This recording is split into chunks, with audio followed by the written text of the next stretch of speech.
She was just 19 years old, a college freshman with a shy smile and a secret life. 3 days after she vanished, her body was found floating in Lake Michigan. The people who loved her wanted answers. The truth was worse than anyone imagined. Aisha Rahman had been in the United States for 7 years. To her classmates in Chicago, she was quiet, polite, and always tucked away in the corner of the library.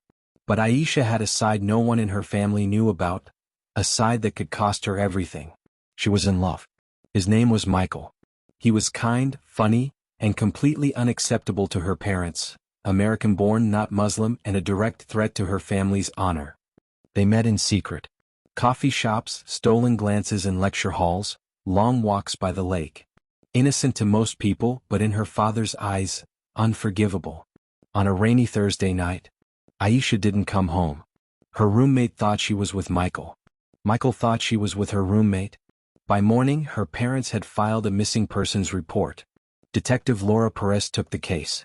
There were no signs of struggle in her dorm, her backpack still on the bed, phone missing.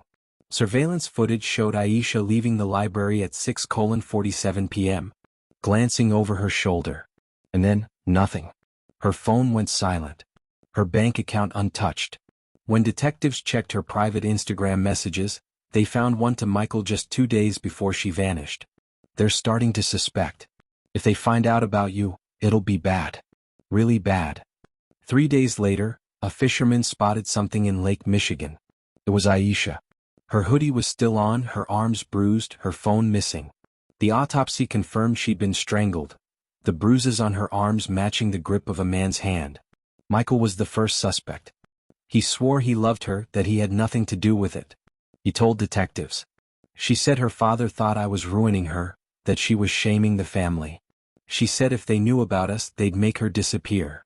Her father, Tariq, was questioned next. Calm, almost too calm. My daughter was a good girl, he said. But she forgot her place. Then, detectives found a ping from a burner phone near the lake the night she disappeared. It wasn't her father's. It wasn't Michael's. It belonged to her cousin, Zain. When police brought him in, the truth finally cracked open. Zain admitted Tariq had called him that night, telling him to talk to Aisha after finding out about Michael. But talk turned into something else. Zain drove her to the lake, confronted her, demanded she promise to end the relationship. When she refused, he snapped. And then, his voice broke as he whispered, "Uncle told me to bring her back, or not at all." Tariq was arrested for orchestrating the murder. Zain for carrying it out. At the vigil, Michael left her favorite book, Pride and Prejudice, beside her photo. On the back page, Aisha had written, "One day I'll be free enough to choose my own ending," and she never got the chance.